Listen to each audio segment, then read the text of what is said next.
So we're in page Pei Dalet. My mistake. We all have page Pei Dalet. Where's the real? Is that? Pay Dalet. Right? In yours is Pei Dalet. Yeah. Pei Dalet. Tzadik Dalet? Pei Dalet. Pei Dalet. All right. It says, Maketiv. What? Pei Dalet in the Maketiv. It says when the name of God called Kel Chai goes away from the mountain of Zion, it says Al Har Zion Sheshamem Shualim Ilchu Bo. So when the name of God called Kel Chai, what? Kel Chai is one of the names of God. Kel Chai, right? When it is not connected to another name of God called Har Zion, the mountain of Zion, the connection is severed between this name and that name of God, right? Then Har Zion is destroyed. Okay? Why? Because we already learned Kel Chai is the Sphira of Yesod, right? And Har Zion is what? Malchut. When Yesod is not giving power to the Malchut, then the Malchut is destroyed. No sustenance. Right. Okay? You guys got that? When you said there's no power, what do you mean? What the way the Yesod gives power to the Malchut is in many different ways. Okay. So for example, Shalom Bait is one very great example. When you have Shalom Bait, you're the Yesod, your wife is the Malchut. So when there's no Shefa, the guy doesn't give to the girl, to the woman, then the Malchut is destroyed. Okay? That could be in many different ways. It could be in relations, it could be with money, it could be with attention, it could be anything, right? There always has to be a constant transaction between one and another. Okay? When there isn't, so she's Har Zion, she gets destroyed. Also in the upper worlds, when you're not doing your mitzvot, or when you do Zer Levatala, for example, so the Yesod takes his Shefai, the Kel Chai, and he throws it away. And the Har Zion is left empty, and what takes the place instead? The Dome of the Rock. Right? Mihem Hashualim. Who are these foxes that are going on the mountain of Zion? Shar Kuchot Shem Tumah. That's a euphemism for all the powers of Tumah. Hanukraim Shualim Talim, which are called little foxes. Mechablim Kramim, terrorists that destroy the vineyard of God. Who are the vineyards? Kerem Hashem Tzvaot, the vineyard of God Himself. Aval Atid Labo, what will happen in the future? Alu Moshiim B'Har Zion, the saviors will go on top of Har Zion. Lishpot et Har Esav, and from there they will judge the mountain of Esav. Va'ayta la'Hashem ha'melucha, and then on that day when the Malchut Har Zion will get her Shefa back, God's name will have the kingship. Va'az yitchabru Yerushalayim v'Tzion ke'echad, ki Yerushalayim hi ir ha'melucha, va'ayta la'Hashem ha'melucha. And on that day when Har Zion will get back its kingship, its melucha, right?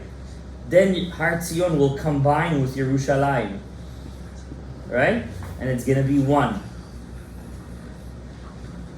In a Kabbalistic vernacular, we also say that Yerushalayim is called Leah. So the older sister is called Leah, and the younger sister is called Rachel. So when Rachel and Leah are friends, right? They are like one. Then the destruction of Esav's house will happen. Why? Because Esav wants one of them. Either Esav wants Rachel or he wants Leah. When they combine together and they combine to the Yesod, to Yaakov Avinu, then we could destroy Esav. That's why they say as long as Esav is in this world, he's the top. Right? Yerushalayim could never be rebuilt. So, but what's interesting, there's 4 animals in the Torah that have one kosher sign and don't have a second kosher sign. You guys know what they are? Pig. The pig is the main one. So let's leave that for last. Camel. Camel. Hare. The hare. Hare and the rabbit. Hare. Right? The hare. H-A-R-E. The toy. It's like a whole rabbit. Okay. So some say it's not really a rabbit. Well, let's say it's a hare and a rabbit, right? So the Wait, a rabbit also? arnav. No, that. So they all chew their cuds, right? The camel chews its cud. It has stomachs. That's a sign of a kosher animal, but it doesn't have split hooves. Its hoof is only split like to the middle. Has to have completely split hooves. Not fully split. Right. That's what it is. Right. Like a moose knuckle. Yeah. Moose are kosher, by the way. Caribou, moose. Any animal with horns or antlers is kosher. Buffalo. Buffalo's kosher. Bison is kosher. Giraffe is kosher. Giraffe is kosher. Rhinos don't have a horn. They have a tusk. That's something else. Right? Elephants have a tusk.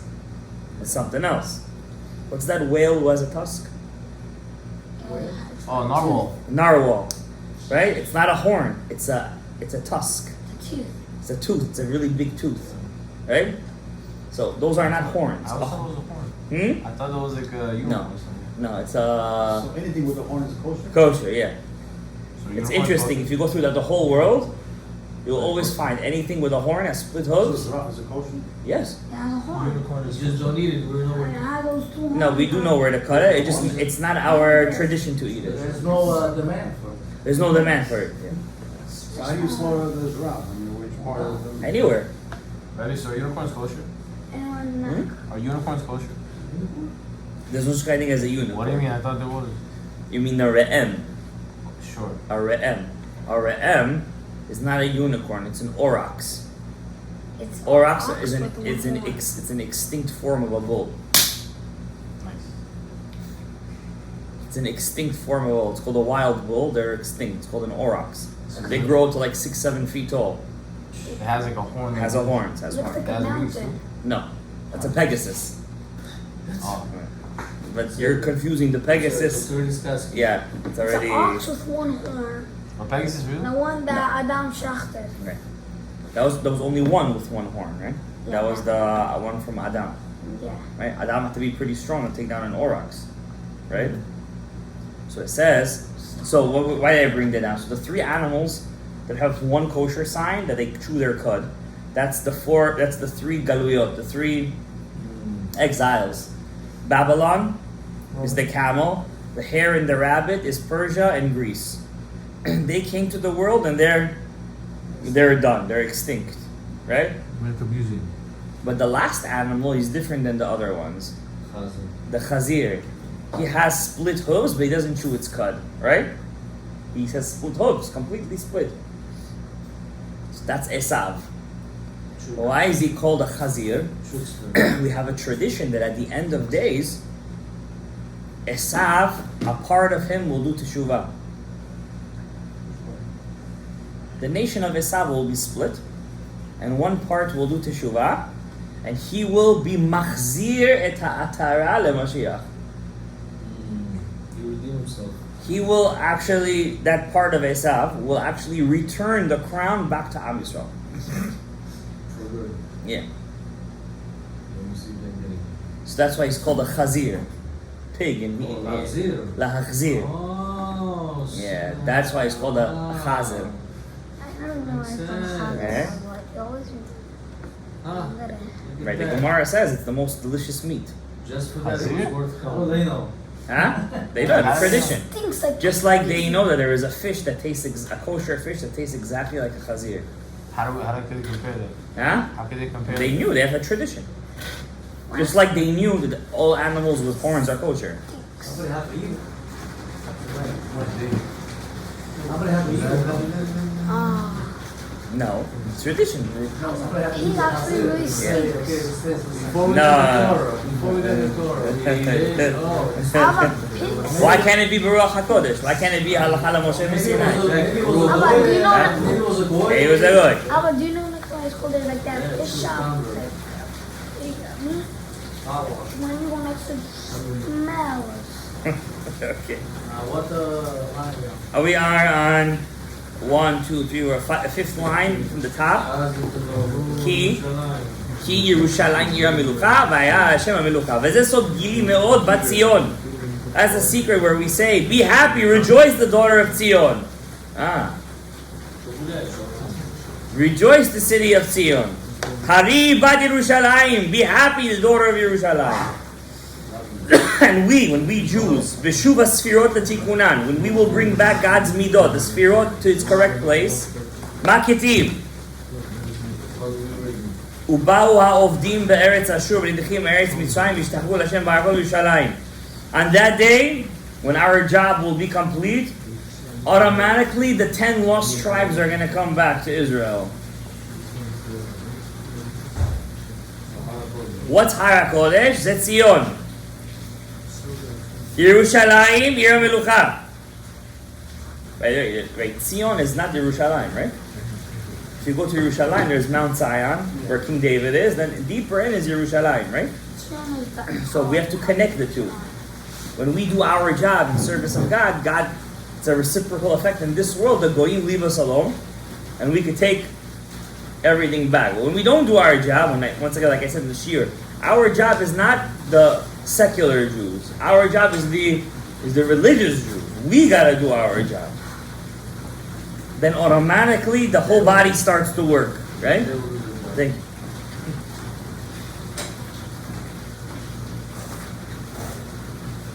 Yerushalayim here v'asod, which is a secret. Mi ha'ovdim ba'omro ha'tzadik avad. Ma avad. Why are the 10 lost tribes, the lost people, are called the lost people? Did the tzaddik lose anything? Did the yesod lose anything? Avad et tzedek. It lost the tzedek. So, it's a play on words. The people who are outside of Yerushalayim, who are in the exile, are called ovdim. What's ovdim? The lost ones. As if they lost something. Ha-ovdim. Ovdim. Right? Lost. What did they lose? So he said, the Yesod lost the Malchut. In our Galut, the Yesod lost its Badzug, its Malchut.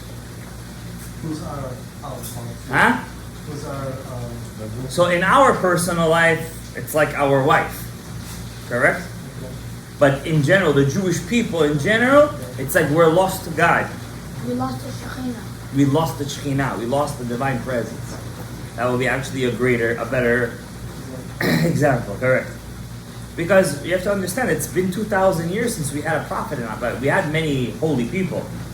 We had the Baba Sali, we had the Ariyat Kadosh, but even their high spiritual level was not prophecy.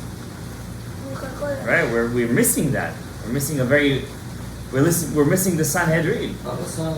Right? Baba Sali was a very great man, but he did not have prophecy. Reb David Abu Chatzira. Okay. Flying carpets, what is this? No, he wasn't flying. He was floating on a cloud. Not flying. Don't take it to the next level. It's a famous story with Baba Sali's grandfather that he was kicked out of a ship. So he put his glima, his cloak on the water, and he sat on his cloak and So it wasn't even followed the ship. It wasn't even carpet. It was clothes. His cloak, yeah. He said it was a carpet. Fair enough. You like carpet better? No. Carpet. No, 'cause You got it. Ma- We're changing the story. It was a carpet. Muslims like carpet. Allah didn't keep me up from There's two stories how the Baba Sali's family got the name Abu Khatzira. Khatzir in Arabic or Moroccan Arabic is a carpet. Not a carpet, like a mat. Right. A mat. Are they in the carpet business? Yeah. So there's one story that said that one of the Abu Khatziras was a very handsome man, Jewish man, and one Arab woman abducted him. She got him into the house and she basically closed the door on him. And it was a mat. He used to make carpets, mats, stuff like that, shawls. And then one of them cloaks. One of them he kind of he wove over there like a secret message that I'm stuck here in this witch's house. And he was found at the end. From that day, Klitschka came to that family, Abu Khatzira. The second story is the one with the mat on the water. Right? Originally, their family's name was Elbaz. Oh, so that's a nickname. It wasn't a nickname. The family name changed. How was it a nickname? Okay, you want to call a last name a nickname? You could do that too. No, but you're saying that they changed. Yeah, it's kind of Gabriel, what are you trying to imply here? Carpets. Flying carpets. We're gonna need a flying umbrella right now, okay? So that tzaddik lost his tzedek, right? Yes or no? Usually the last names came from your Occupation. Shulen. No, also like gold. What's Goldberg? Yeah. A mountain of gold. Berg in German is a mountain. Maybe he worked in the mountain. Man, no, maybe he was very rich, so he's called Goldberg. How isn't that a nickname? Isn't that a suit? They had to name him after something. Why didn't they? Yeah, last names are nicknames. Yes. Technically speaking, it's not a nickname. It's like something that the family was known by, Yeah. right? Or like by the Russians, they used to name a person after his grandfather, great grandfather, right? Same thing, whatever they did. Yeah, exactly. Rybakov, fisherman. They did whatever. Yonatanov, I don't know. Yonatan, Go look. Yonatan, Gold? Aharon, right? Suleimanov, What is that? Salman Mani. That's a king. Suleiman. What's Suleiman? Suleiman. Like a sultan, no? Suleiman Mani. Suleiman Mani. Saliman. Khazanov. Suleiman, I think, is Arabic for Shlomo, It is, it's right. right? Shlomo, Okay, right there. right? Aharon Bayev, Aharon Boy. Am I right or wrong? Boy is rich. No? Boy is rich. Yeah. The patriarch of the Aharon Bayev was called Aharon Boy. Right? Nick Talab. Okay, we don't have to go through all the last names right now. We got the point, okay? Hey? ולא אמר עובדים, צדיק וצדק הם נקראים הר ירושלים. לפי עיקר זה קבעו בתפילה המחזיר שכינתו לציון. That's why every single day we pray in Shmona Yisrael, Baruch Atah Hashem, HaMachzir, one who brings back the lost object, the Shechinato, to where? To Tzion. Right? להחזיר אבדה לבעליה, to bring back the lost object to its owner. Okay, so that's the end of the paragraph. I'm going to end over here. Hashem shall bless all of you with bracha v'atzlacha. Yishod gedolot. Have an easy fast. You too, Rabbi. All right, I'll try. My voice is getting a bit hoarse, unfortunately. Drink.